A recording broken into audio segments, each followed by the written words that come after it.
Hey, this is Justin Coletti of Sonic Scoop. Thanks for joining me for this week's episode of the Sonic Scoop podcast. And today we're going to have a little bit of a heart-to-heart.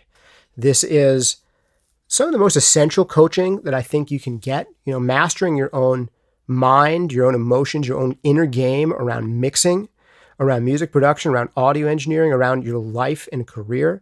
And this is an episode I've been wanting to do for a long time. It's never seemed like the right time, and it doesn't seem like the right time now. But I'm going to do it anyway. It's this episode that's been brewing in the back of my brain for a long time. And I like to call it Rich Kids in the Music Industry. Because I often hear complaints from people who do not see themselves as rich kids, working in an industry where they say, at a certain point, it seems like everyone here is a rich kid but me. There are these trust fund kids. There are these affluent people. These people who have a silver platter just handed to them from birth, where they can go and they can do all these things that I'm not going to have the opportunity to do. And the reason that they're successful in music and I'm having trouble is because they're rich kids. And it seems like the thing you need to get ahead in this industry is a trust fund. Is that what it comes down to? Is there no merit in music anymore? And I hear this kind of thing, this kind of frustration from people come up to some degree, with some frequency. Not all the time. And I'm hearing it less now than I was years ago. Maybe it's because I hang out with different people now than I did years ago. But it's also something that's gone through my mind. And it's also a kind of thinking and resentment that probably held me back more than it should have in my 20s. And I see this particularly happen to younger men in their early, mid, later 20s. A lot of them grow out of it. Some of them don't. But it can happen to anyone. And it can happen to them at any stage in life. And I think it's important to come to terms with this. Is this true? Do you need to be rich? Do you need to be a trust fund kid to make it in music? Because if you look hard enough, you will find examples of people who do, in fact, come from wealthy backgrounds and are successful in music. Was that helpful to them? Maybe, maybe not. You'll see some people with super nice fancy studios, and this used to be, this is one of the reasons it used to come up even more back in the day, because it seemed like you have to have this nice fancy studio with all this gear to be in the studio business. And maybe now that's a little bit less so. So the resentment doesn't come up quite as often.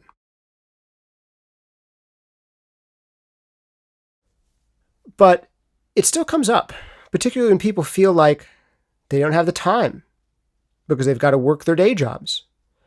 They don't have the ability to pay the best producers or engineers to help them on the releases. They don't have the money to pay the best marketing people to help them get their music out there. And they say, is it just a rich kid's game? Well, I want to tell you a few things about this. You probably want to know my background if you're curious enough about this episode. And I come from a middle-class background, suburbs of New York. My father was a public school teacher in the South Bronx when it was like the murder capital of America. This is like the 1980s, right? I was born about 1982. I'm dating myself. Not a lot of people do this on the interwebs. I'm supposed to keep mystique about my age, right? So I was in a middle-class upbringing, but I lived in a town where when a lot of kids turned 16, their parents would buy them a car. A new one, maybe. And I was in the kind of family where, oh, you want a car? You better get a job then, I guess. And you could be resentful at that. Now, this is by no means a incredibly sorry sob story that I didn't get a brand new car for free when I was 16. That would be a terrible sob story. But I hear people sob about those kinds of things in real life.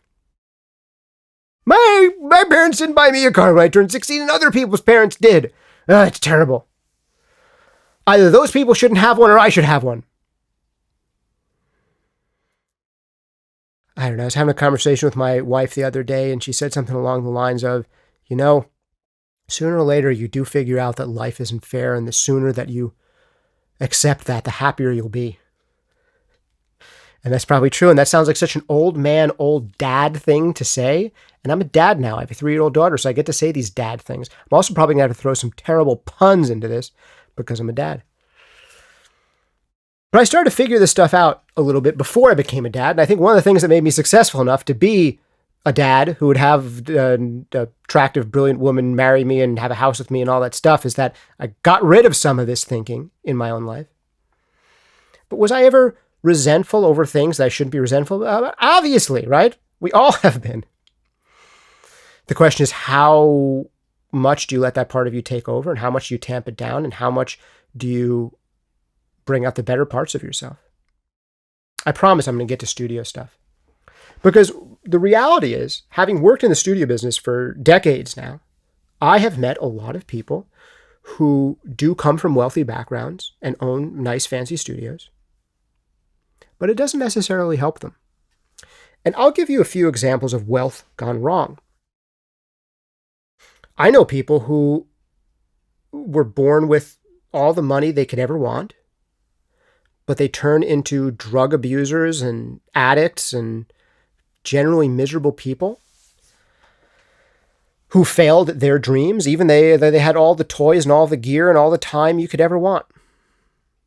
It happens constantly. It happens constantly in music.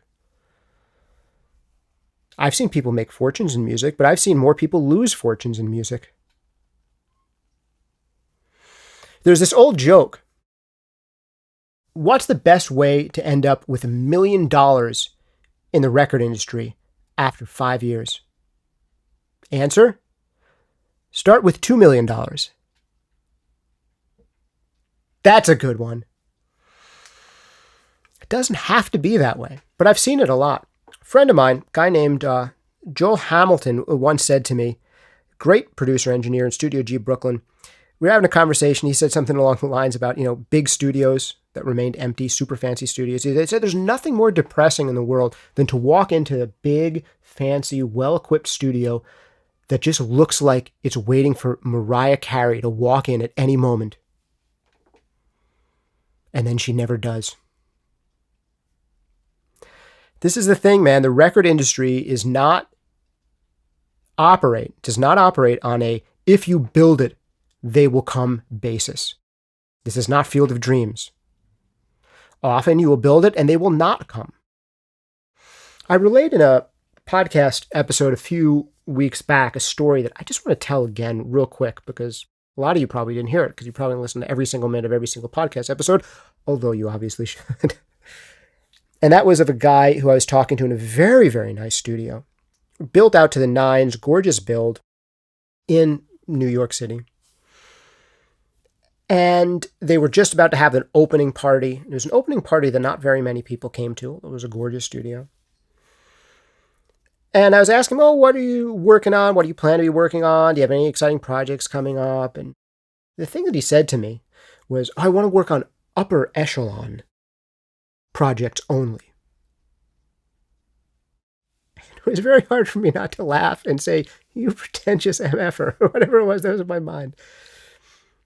Because I had seen this guy's discography. He hadn't worked on much of note, but he thought you could just get a nice studio and work on upper echelon projects. Like, it's not just about having a nice studio or even a nice studio and all the time in the world. It's about building rapport with people and trust with people and showing them your skills and connecting with people. And I have seen so many studios, fancy ones back in the day, and back in the day means 10 years ago, 15 years ago, 20 years ago, when, you probably needed more money to make a decent go of having a studio than you do today. And I'd seen so many people pour so much money into studios only to never make a fraction of that back in bookings. To have this empty albatross around their neck, something they had invested so much of their time and identity into through just buying stuff. I knew one guy who inherited a bunch of money, and he bought every high-end piece of gear you were supposed to buy according to Gear Slut's and Sweetwater.com. I mean, he had Manly, Voxbox next to the Manly Vari. These are great pieces, by the way. I'm not knocking Manly or, people who want fancy gear. He had every single high-end piece from every single brand you could imagine. The tube stuff and the solid state stuff and all this stuff. He never really worked on any records. He made a couple of records like in a garage with all this stuff. He spent all this money on this gear. And he didn't build a studio. He just had the gear. Eventually, he did connect with his hundreds of thousands of dollars worth of gear with someone who had a studio and put the gear in there, and they had a relationship together. But these were both people who had, all of the opportunities, but they didn't realize their dreams. Now, this is not to just outright criticize these people, because they're human beings and they may have had very good lives in very many ways. And they may even be happy people today and really enjoy their lives. And it's a hard thing, like when you want to make chart-topping hits and you don't for years upon years, and like your identity is someone who wants to make chart-topping hits and work with the highest level people and you don't, there's probably a bit of sadness there. But in a way, it's good to have that ambition and fail at it as long as you can be honest with yourself and never have any ambition at all. So there's things to respect there too. They had a passion, they had a dream, and they did something with the money and the resources they had. But I've seen people go basically broke in the studio business. But I've also seen people come up from absolutely nothing, have very little in the way of gear, and make super sustainable careers for themselves, where they're making six figures every year. I have friends like this. And you can probably look back into music history, and yes, you're going to find some people who, I remember there was some musician who was lambasting the guy from Queens of the Stone Age. He was like, more like Queens of the Trust Fund. I didn't know that this fella happened to come from, a wealthy background, but does it make Queens of the Stone Age music any better or worse because of the background of this person? No, because there's a tons of people who also have trust funds and they make crappy music or they don't make music at all. And here's one who did something good with it.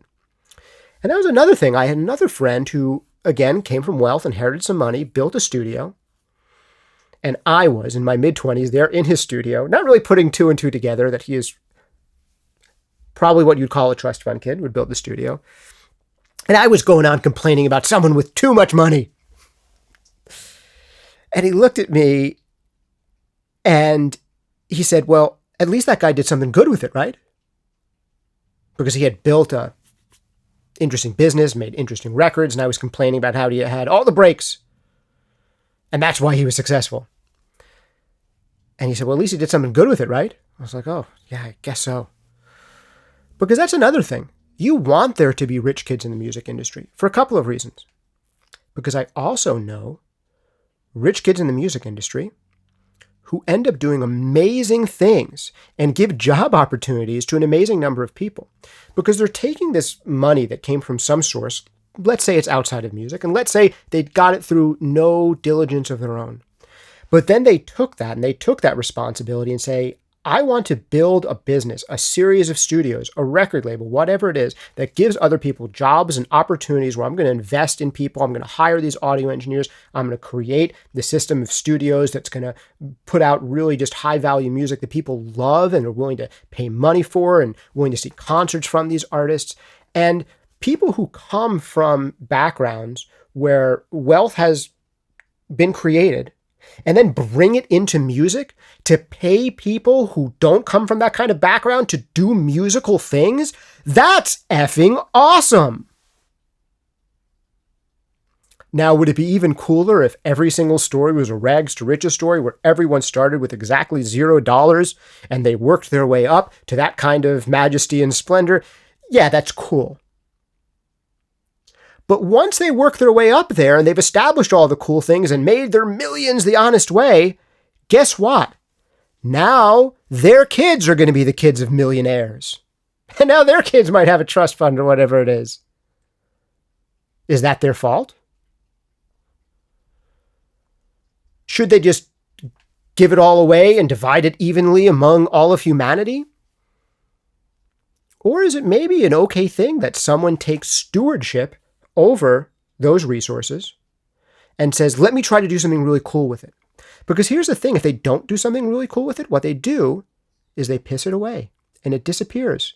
And over time, it becomes not their money anymore. It becomes your money. Because these people go in, they build out the studio, they buy the gear, they pay the session musicians, they do all this, they never turn a profit, and then all the money is gone. And it goes into the hands eventually, maybe not in a year, maybe not in 10, maybe not in 30, maybe even takes a generation and a half. But then those resources do, if they aren't good stewards of them, they go back out into the world. You look at families like the Vanderbilts, where, was it Cornelius Vanderbilt? One of the robber barons. Made, would have been in the billions these days. And not long after his death, none of his kids were even millionaires. And that's okay. Probably a lot of them lived good lives. And I think the comparison thing is so funny. Comparing where you are to where other people are in finances and all this other stuff, because we're rich. All of us listening to this. I mean, by historical standards, and I don't say this lightly because I know that I'm not just talking to white dudes from a nice suburb in somewhere in the United States. There are people who listen to this podcast from parts of Africa and Asia that were absolutely impoverished a generation or two ago. And there are people who live in places in Africa and Asia that were impoverished a generation or two ago who are listening to this podcast right now. And they are in many material ways wealthier than people were in the middle of America a few generations ago. In life expectancy and income and access to so many things. So we're all rich compared to most of human history. And God help you, if you're listening to this in a developed nation, you're rich compared to the rest of the damn world.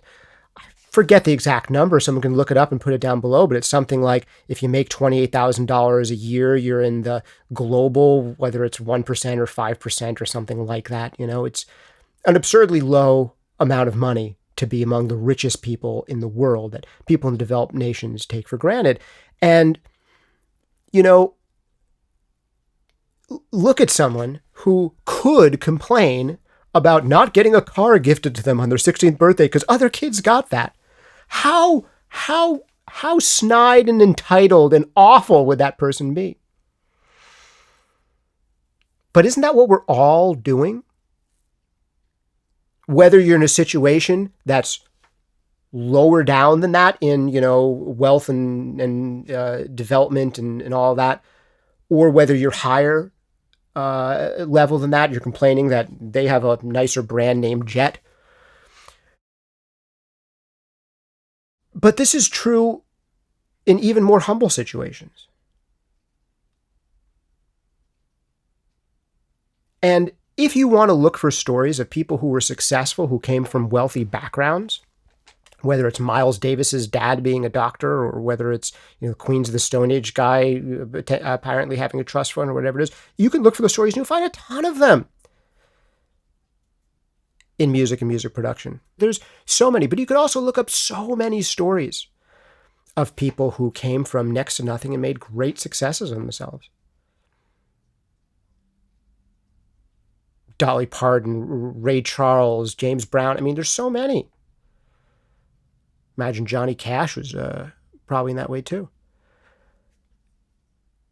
So, you look for the stories you want to find and you find them. And if you want to look for reasons that you can't succeed because other people have things that you don't, you can find those stories.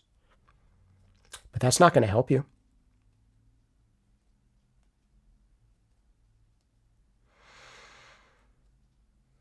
If you want to look for stories of people who came from next to nothing with a deck stacked against them, you can find them in any genre you want. You can find them in rock. You can find them in hip hop. You can find them in country. You can find them in pop. You can find them wherever you want.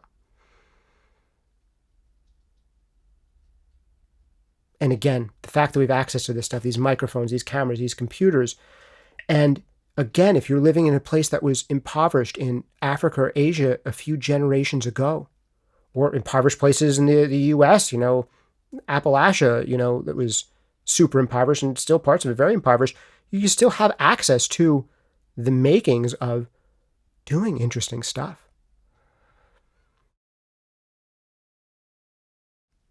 Is money and material things an advantage? Yes.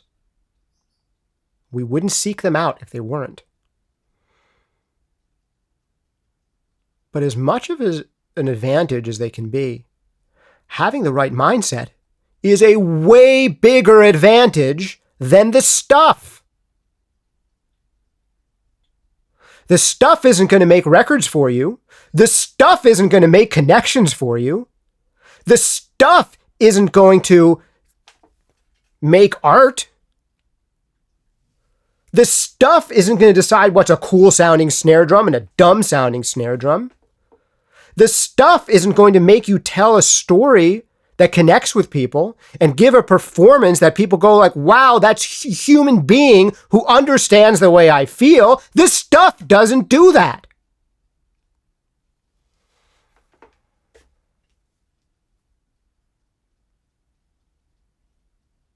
Is the stuff an advantage? Obviously, it can be. It can also be a great disadvantage, especially if you're the kind of person who's expecting the stuff to do everything for you, as many people do. If you're the kind of person who doesn't have the stuff and thinks that getting the stuff is what is going to make you better, then that's a problem too. This gear sluts mentality of you got to have the next thing so you can finally make a great sounding record. I don't have the right things and that's what's holding me back.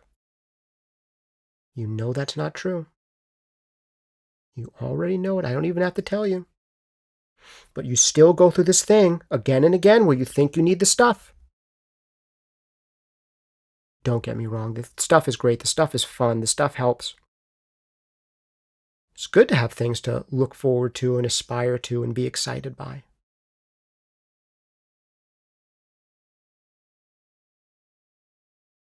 But the stuff doesn't make the records for you. And all the time in the world doesn't make the records for you. The freedom of not having a day job doesn't make the records for you. Because I know a lot of people who were supposed to be musicians, who didn't have day jobs holding them back, who didn't really do anything, who didn't really have the work ethic to become good musicians, good audio engineers, good producers.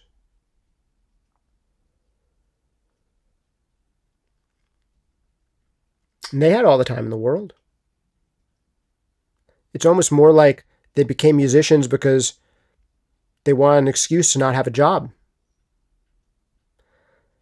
Well, if you want to be successful as a musician, then successful can just mean that people care about what you're doing. Or successful can mean that self-sustainable. You get to choose what success means. You're going to have to make it your job. It can be a part-time job. It can be a side hustle. Even if your goal is not to make a dime, but just to make stuff that you believe in and you're proud of and that resonates with you. You got to make it a part-time job. If you want to get good at something and say, this part of my life is beautiful. I'm not going to make $1 million doing it, but it's a beautiful part of my life that I'm glad that I did. You're going to have to make it a part-time job, at least. One of the reasons I got a hobby recently, I got the hobby of jiu-jitsu. I've been doing it for couple years, gotten pretty good at it. I broke my leg recently doing jiu-jitsu. Just happened. I haven't told anybody about it yet, but it's been a couple of weeks at the time that I'm recording this. It might be more than that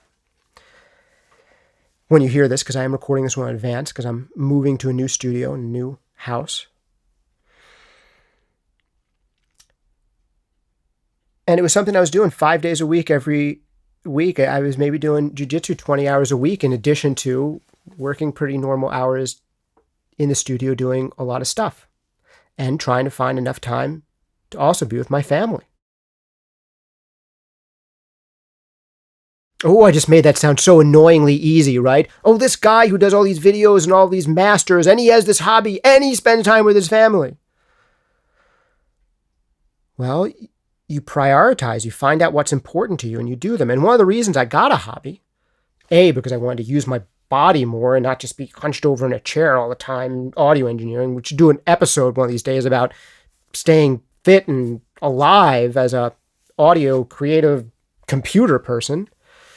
But one of the reasons I did is because I know a lot of people have a hobby of music that they spend their 20 hours a week on, 10 hours a week on, whatever it is, in addition to their main gig.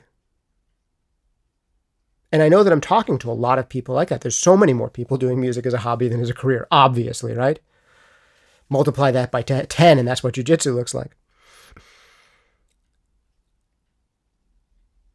And I wanted to connect with that idea of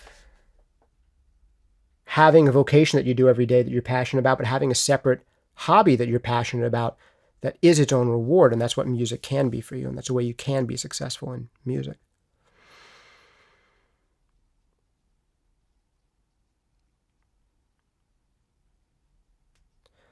So there's so much more I could say about this, but I think we're good for now. The long story short is that the stuff doesn't make the records for you. Having all the time in the world doesn't make you great. Not having the stuff doesn't stop you. There's so many ways to get access to the stuff, aside from buying the stuff. And there's so many ways to do great things in your spare time if you're disciplined about it. And you structure your life based on the things that are actually important to you. If you want to look for the stories of why you can't do it because other people have nice things, at this point, I can't help you if you've made it this long and still believe that. All I can tell you is that mentality is not going to help you. It's not going to help you get what you want. And if you look for the stories of the people who did it, or if you try to find in the stories of those who come from different backgrounds than you, and maybe even more advantaged backgrounds, and see the things that they did right on top of having those backgrounds, I'll tell you what, having those backgrounds isn't enough. There's an old Chinese proverb that goes, it takes generations to make a musician. So in some ways, I think there's a lot of wisdom in that. In some ways, I think it's true that you don't create professional musicians without having wealth to make them out of. But that wealth does not necessarily have to be the trust fund wealth that people inherit. It's societal wealth that we all create and tap into, because doing music is a birthright, and it's a natural, normal human thing and human experience that everyone is entitled to do and I think should enjoy if they have any aptitude or interest in it. It's just a reward in and of itself. But to do it professionally, well, that takes generations. That takes the accumulation of enough wealth that it's possible to support someone for sitting around imagining up good songs all the time, where they don't have to go out and hunt a bison or till the fields or, build train tracks. But fortunately, enough generations have passed that most of us are generations in. Does that mean you're going to make a living off of music? No. Does that even mean that making a living off of music is the best thing for you to do? Maybe it's not. But yes, our ability to potentially have careers or even hobbies in music is born out of affluence created in other areas, because music feeds the soul, but it does not feed the belly. Music gives us structure to our lives, but it is not a house that you can put your head under. So there's so many things that have to come together before we can spend so much of our time making music. And in your own life, some of the affluence that allows you to have music as a hobby or as a potential career might come from money earned in other areas. So there's no shame, wherever it came from, taking money earned in other areas and bringing it into the world of music.